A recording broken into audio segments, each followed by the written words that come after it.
Hello दोस्तों, आज मैं जो मूवी एक्सप्लेन करने जा रहा हूँ उसका नाम है हिसाब बराबर। ये एक बॉलीवुड मूवी है जो लेटेस्ट में आई है। इस मूवी में दिखाया गया है कि एक बैंक का मालिक कैसे एक नए तरीके से अपने बैंक में चोरी करता है और लोगों को खबर भी नहीं पता चलती है। मामूली से टीसी ने उसका चोरी पकड़ ली और सबके सामने ले आया। ये चोरी बहुत ही बड़ी 4000 करोड़ की रहती है। इसमें बड़े बड़े पॉलिटिशियन भी इन्वॉल्व रहते हैं। मूवी की स्टार्टिंग में हमें दो बैंक का सीन दिखाया जाता है जिसमें लोग लाइन में खड़े होकर मिडिल क्लास लोगों की मेंटालिटी बताई जाती है, ना सोचते हैं।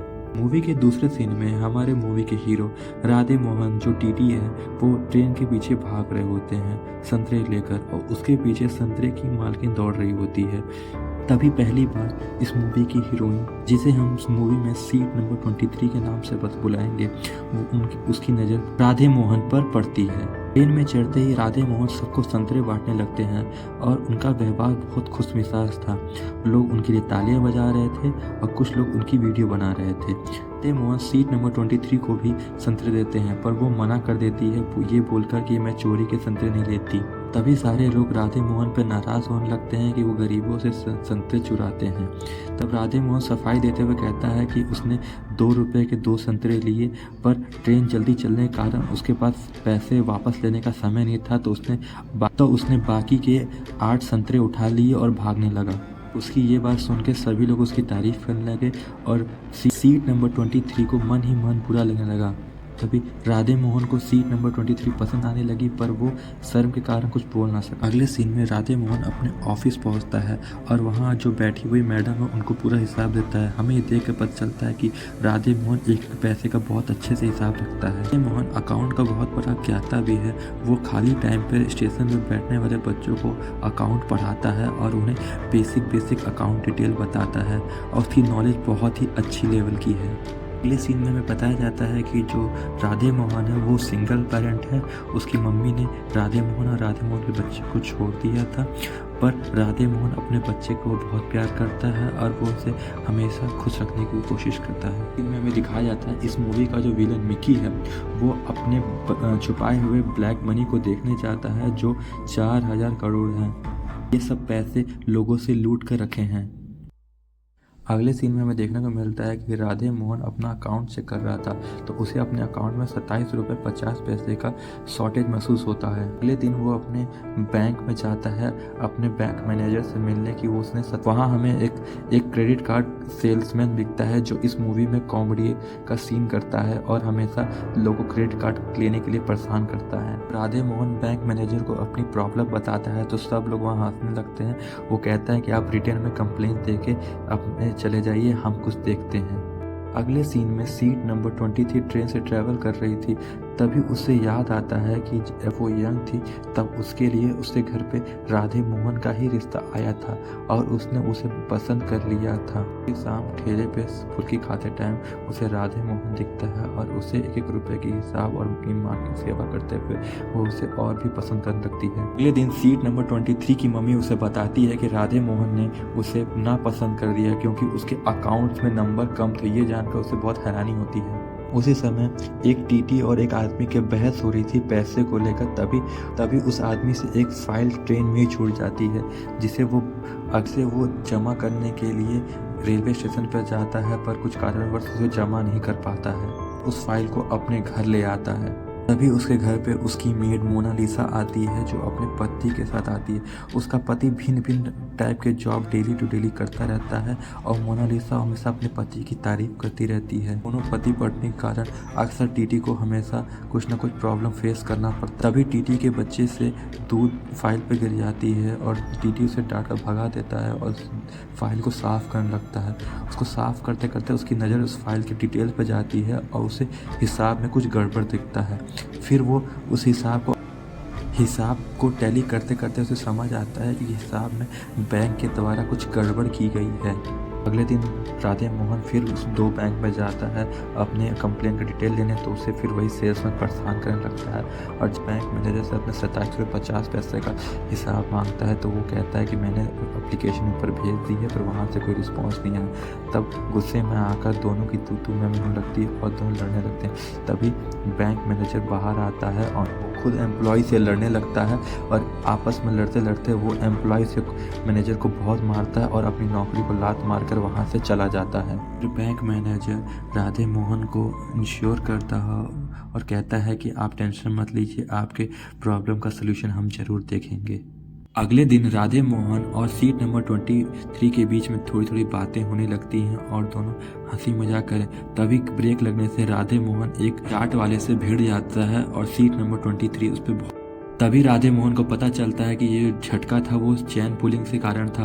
अब वो बाहर देखने लगता है तो लोग उतरने लगते हैं और तब वो मुड़ के देखता है तो सीट नंबर 23 भी उतरने लगती है। उसे पकड़ने के लिए राधे मोहन उतरता है तो तभी ट्रेन भी चल देती है और वो उस समय पता चलता है कि वो उस दिन जो बुढ़िया उसके पीछे भाग रही थी वो उसे एक एक्स्ट्रा संतरा देने के लिए भाग रही थी।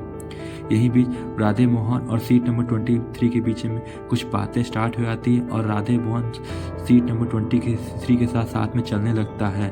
उन दोनों की थोड़ी आपस में बातें होने के बाद राधे मोहन और सीट नंबर 23 के बीच में संतरे वाला प्यार उमड़ आता है और दोनों को एक दूसरे के बारे में पता चलता है कि दोनों इंसान बहुत अच्छे हैं और दोनों ज़िंदगी में अकेले हैं और राधे मोहन की बीवी नहीं है और सीट नंबर 23 के पति नहीं है। को राधे मोहन ने सीट नंबर 23 को 80 रुपये वापस किए और बाकी रुपये के लिए उन्हें कहता है कि हम कॉफ़ी डेट पर चलेंगे।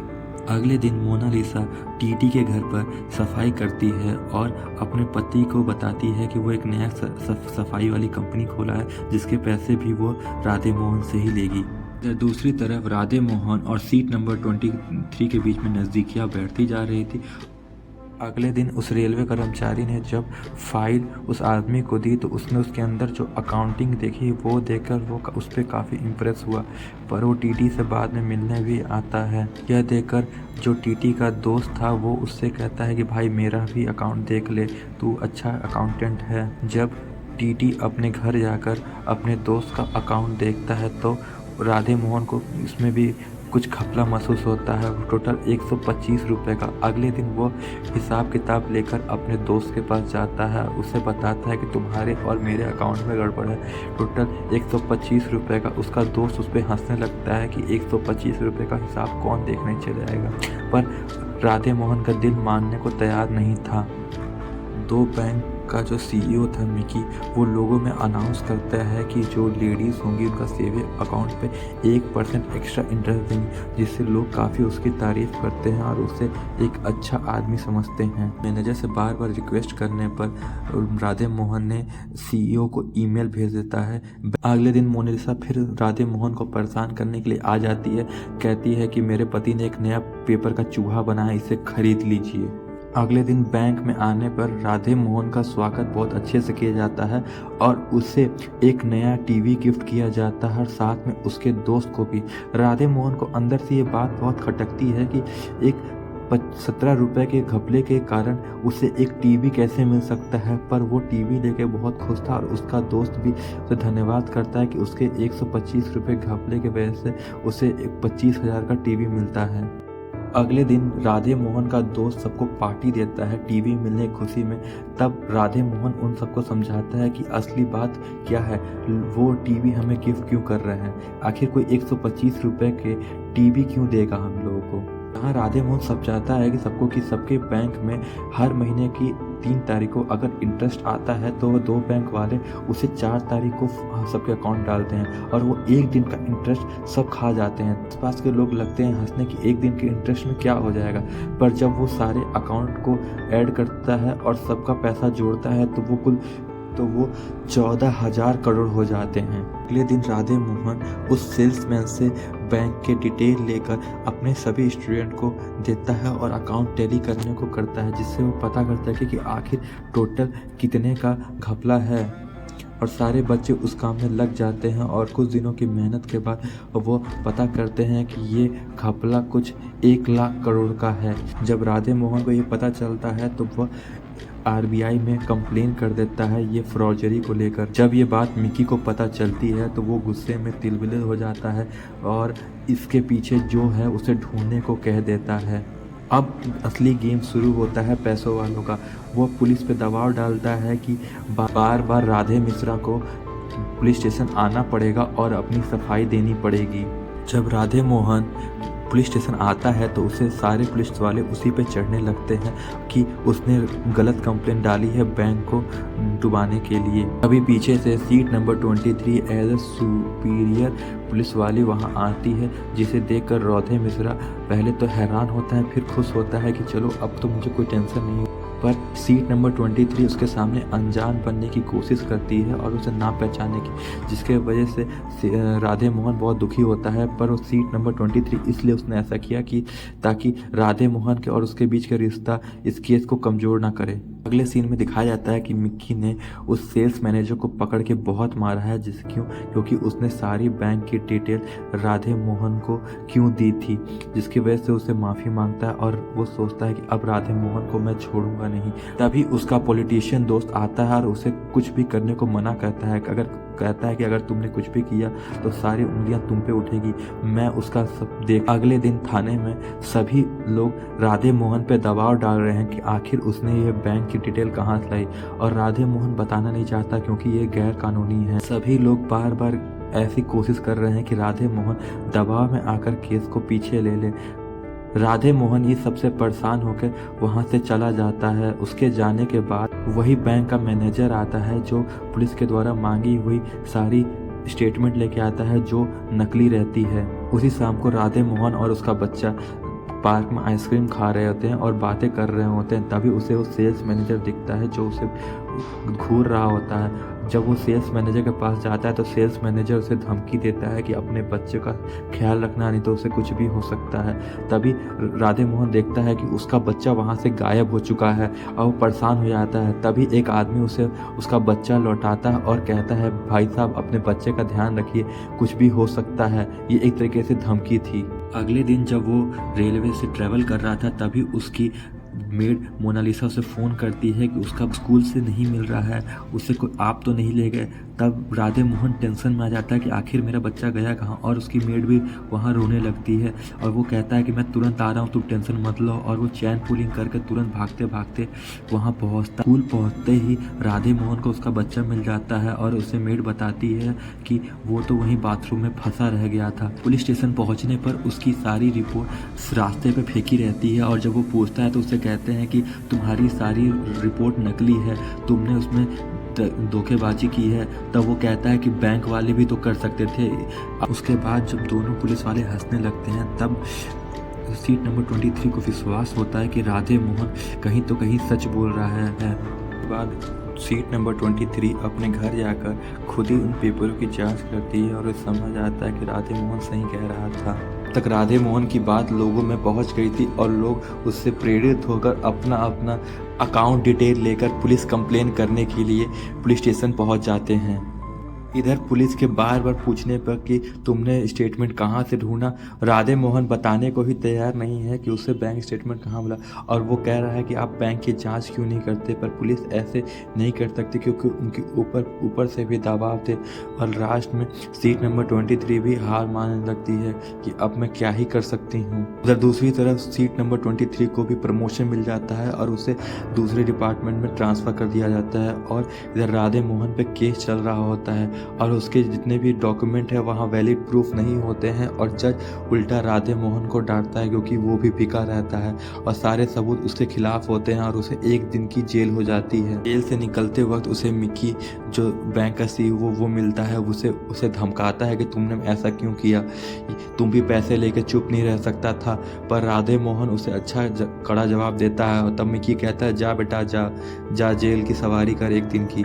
भी वहाँ सीट नंबर 23 पहुँचती है और उसे पता चलता है कि उसका प्रमोशन इसीलिए किया गया था कि ताकि राधे मोहन को जेल भेजा जा सके। सीट नंबर 23 अपने सीनियर से इस केस के बारे में हेल्प मांगती है तो वो भी कह देते हैं कि इनसे दूर रहो नहीं तो तुम्हारे लिए अच्छा नहीं होगा। अगले सीन में जो सीट नंबर 23 का ससुर था वो उसे कहता है कि राधे मोहन अच्छा आदमी है, तुम उससे शादी क्यों नहीं कर लेती। शाम को राधे मोहन को फिर से परेशान करने के लिए मोनालिसा और उसका बेनकारा मोटू पति आ जाते हैं और उसे थोड़े पैसे लूट कर फिर चले जाते हैं।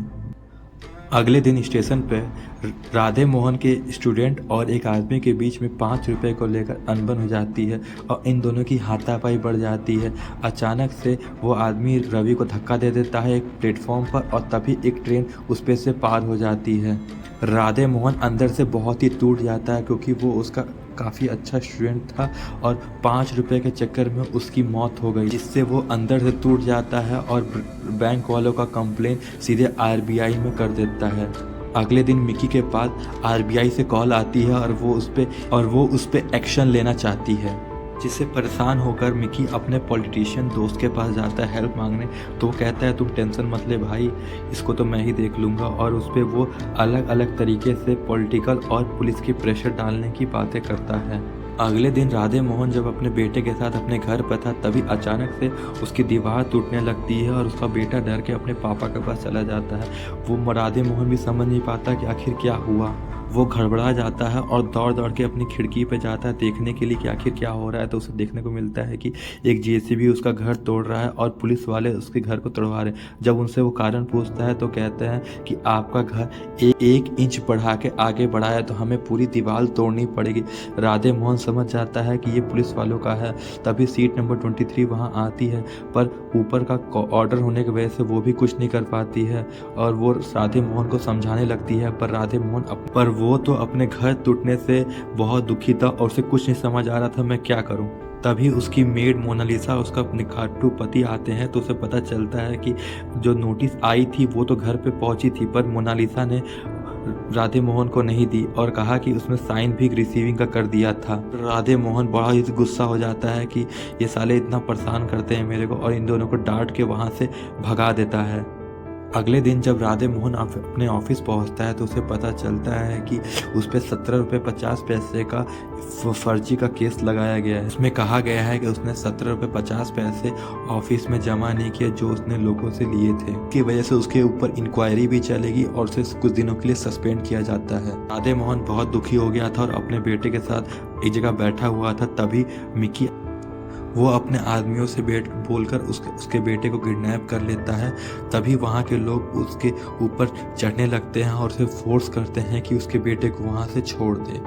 तब राधे मोहन को समझ आता है कि आखिर ये लड़ाई अकेले मेरी थोड़ी है, लोगों की भी है। तो उन्हें लोगों को समझाता है कि वो अपना अकाउंट 2 बैंक से हटा दे, नहीं तो वरना वो ऐसा ही पैसा उनको खाते रहेगा। और लोग समझ जाते हैं और सभी लोग अपने अकाउंट को क्लोज करने पहुंच जाते हैं। अगले दिन 2 बैंक के सामने बहुत ही भीड़ इकट्ठी हो जाती है अपने अकाउंट को क्लोज करने के लिए और सभी बैंक एम्प्लॉई मैनेजर सब परेशान हो जाते हैं। और मिकी परेशान हो जाता है कि अगर सब लोग बैंक क्लोज करेंगे तो मैं इतना पैसा कहाँ से दूंगा। बैंक में इतना पैसा ना होने की वजह से उन्हें गुस्सा बढ़ने लगता है और लोग 2 बैंक को तोड़ने फोड़ने लगते हैं। पुलिस उन्हें हटाने के लिए आती है तो लोग उन पे भी हमला कर देते हैं और पुलिस उन्हें समझाती है कि एक काम करिए, आप सब लोग मिलकर पुलिस कंप्लेन कर दीजिए। और सीट नंबर 23 मीडिया में एफआईआर को और पब्लिक रिपोर्ट को लोगों में पब्लिश कर देती है, जिसके वजह से 2 बैंक के ऊपर अब गवर्नमेंट भी नज़र रखने लगी है। मिकी परेशान होकर अपने पॉलिटिशियन दोस्त के पास जाता है तो वो भी इस टाइम चालाकी करता है। वो कहता है कि आधे से ज़्यादा पैसा मुझे दे दो। मिकी उसे धमकी देता है कि मैं नहीं दे सकता। तो वो कहता है कि अगर बेटा देश छोड़ना है तो तुम्हें देना पड़ेगा। अगले दिन मिकी देश छोड़ने की तैयारी करने लगता है। मिक्की ने अपना आधा पैसा नेता को देकर बाकी पैसे लेकर एयरपोर्ट की तरफ जा रहा होता है। राधे मोहन को इंक्वायरी के लिए अपने सीनियर्स के सामने बुलाया जाता है, पर राधे मोहन पूरी तैयारी से आया था और वो टेबल पर चढ़कर सबको अपने सबूत दिखाने लगता है। उधर मिक्की देश छोड़ रहा होता है तो पुलिस वाली अपना दिमाग लगाकर उसको रास्ते में फंसाने की पूरी कोशिश करने लगती है, जैसे जानवर लगा देना, रोड पे बैरिकेड लगा देना। राधे मोहन ने आज तक की जितनी भी पर्ची काटी है सबका एक एक पाई का हिसाब देने लगता है। मिक्की एयरपोर्ट तक पहुंच चुका होता है और अपने बॉडीगार्ड के साथ वो फ्लाइट लेने जा रहा होता है और एयरपोर्ट स्टाफ भी उसमें मिला रहता है। वो अलग अलग तरीके से उन्हें रोकने की कोशिश करते हैं पर वो रुक नहीं पाता और वो बहुत दुखी हो जाता है। मिक्की अपना फ्लाइट बोर्ड कर लेता है और राधे मोहन अपना यहाँ हिसाब ही दे रहा होता है। फिर भी उसे 17 रुपये 50 पैसे का कोई हिसाब मिलता ही नहीं है और वो टेंशन में आ जाता है आखिर हुआ क्या। इधर नेता जब अपने पूरे पैसे गिन रहा होता है तो उसे पता चलता है कि मिक्की ने उसे धोखा दिया दिया और उसे बस 10 करोड़ ही दिए हैं। जब मिकी अपने एयरप्लेन में बैठने जाता है तो उसे अटेंडेंट के द्वारा बाहर बुलाया जाता है। राधे मोहन उन्हें समझाता है कि देखिए मैंने कोई चोरी नहीं की है। असल कुछ पैसों छोड़ने की वजह से वो जुड़ते जुड़ते 70 और 50 पैसे हो गए हैं। जैसे कि अगर किसी ने 5 रुपए 1 पैसे देने हो तो 5 ही रुपए दे के छोड़ देता था। इधर एयरपोर्ट स्टाफ के द्वारा 2 बड़े बड़े बैग पकड़े जाते हैं और उन्हें शक होता है इसमें कुछ और है कि उन्हें मना कर लगता है कि ये बैग ना खोले क्योंकि उसमें लगता है उसे पैसे रखे हुए। पर जल्दीबाहट में बैग उन लोगों ने खोल देते हैं और मिकी उसमें जाके गिरता है और हमें पता चलता है कि उस बैग में बस गोबर भरा हुआ है। आरबीआई नेता और मिकी दोनों पे छापा मार देती है लोगों का पैसा चोरी करने और एयरपोर्ट एम्प्लॉय के द्वारा जितने भी पैसे थे वो आम जनता में बांटने के लिए सरकार और राधे मोहन के दिमाग से सब लोगों के पास भेज दिए जाते हैं। लास्ट सीन में हमें देखने को मिलता है कि मिकी और नेता दोनों को जेल हो जाती है। राधे मोहन और सीट नंबर 23 साथ कर लेते हैं और खुशी खुशी में ज़िंदगी बिताने लगते हैं। और भी ऐसे मूवी एक्सप्लेनेशन पाने के लिए हमें लाइक करें, सब्सक्राइब करें और बेल आइकन को दबा दें।